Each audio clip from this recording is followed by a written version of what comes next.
Fall weather. There's a bit of a glow to my camera right now, and I have to deal with that. Yeah, I think it's from the Japanese food I was eating earlier. I had some hibachi. Goodness, greetings, friends. Currently, I'm walking down Main Avenue in Asbury Park, Main Street in Asbury Park. I'm so lucky to live here, to be quite honest. It's so coincidental, and I feel like sometimes I feel like I'm wasting it, to be quite honest. Because Asbury Park is like the cultural hub of New Jersey. As far as music goes, as far as pop culture goes, Asbury Park is it. And New Jersey is what? It's the medium between Philadelphia and what? New York City. Okay, New York City is the center of the world. You know, like, I feel like I'm living in small town New York. Like, I was raised here. Or raised right next to it. Oddly enough, I didn't even go to Asbury Park until about 5 years ago. But that was entirely for, like, Project Real, which had just opened, the LGBT center, which is great. And it's such a resource for people. I'm so glad it exists. But as far as like hitting the bars and the music venues and the art scene here, meeting fellow musicians, meeting actors, you know, finding a sense of kinship and family and familiarity. And like I call it home, like probably not till like 2016, 2017. You know, to an extent even last year. There's just so much here. I'm just very moved by it. God, I really messed up with this camera. It's so, like, hazy. But it's okay. I'm sure that the tribute to my hometown overpowers that.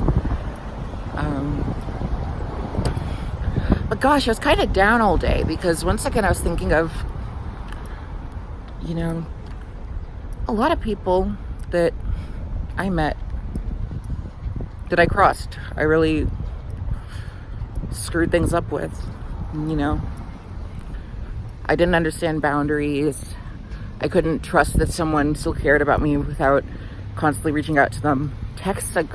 Honestly, texting was like the biggest sin I had, because like,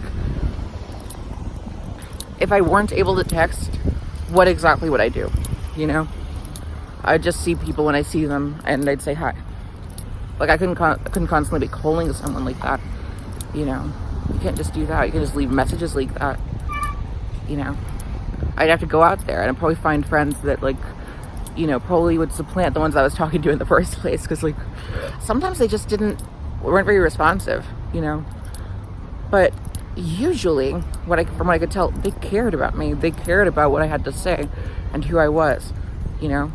I didn't constantly have to hit it home or hit the point home, whatever the term is, in order to make sure that people understood that they cared about me, and for me to understand that they cared about me, you know, or that I cared about them, you know.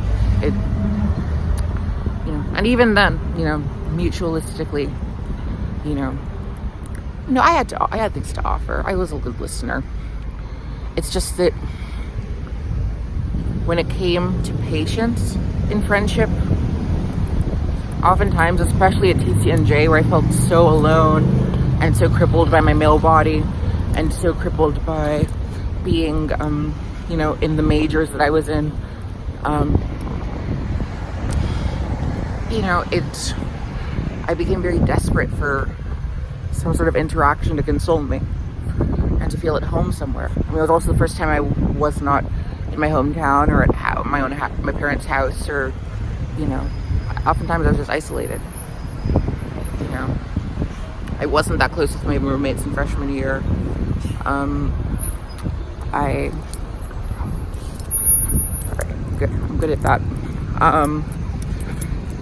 You know,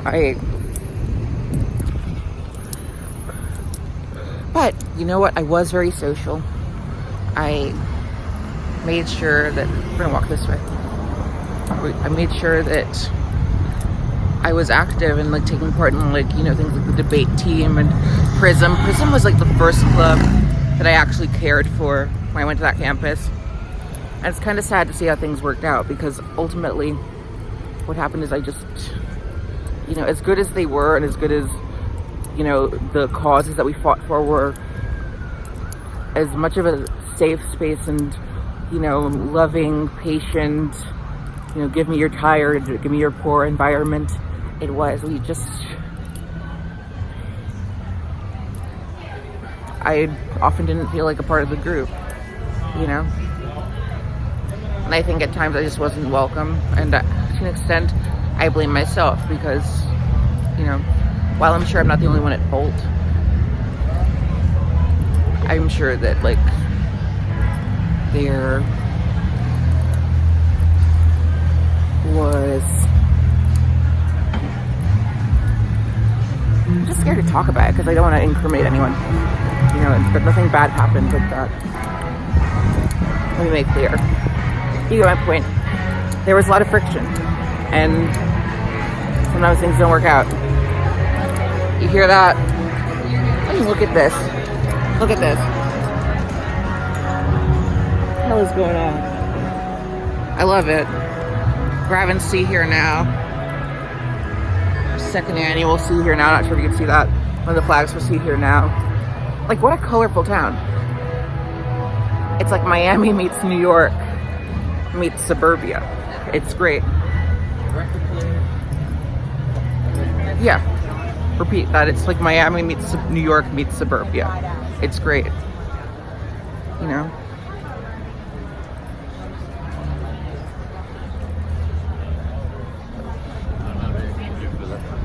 I love this town.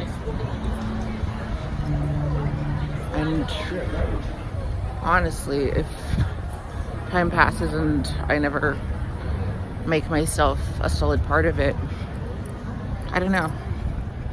Could I live with myself? Probably could.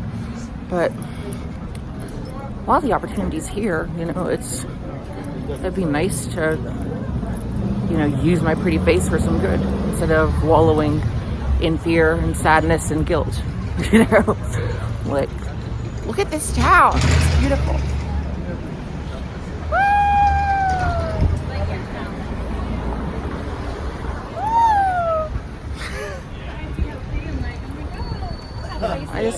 I love it.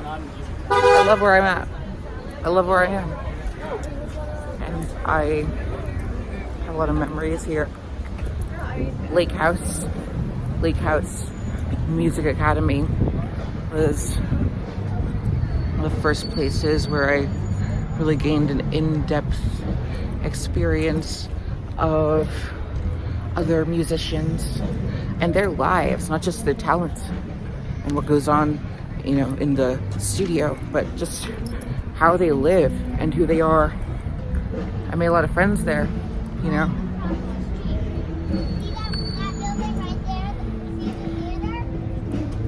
And thankfully there weren't many people I crossed there, you know. I don't think I crossed anyone there, actually. Evan thought I was a bit arrogant at times, yes. He saw through me. Albie saw me slap someone once. There was that. It's kind of funny now that I say it, but it's totally awful that I did that. You know.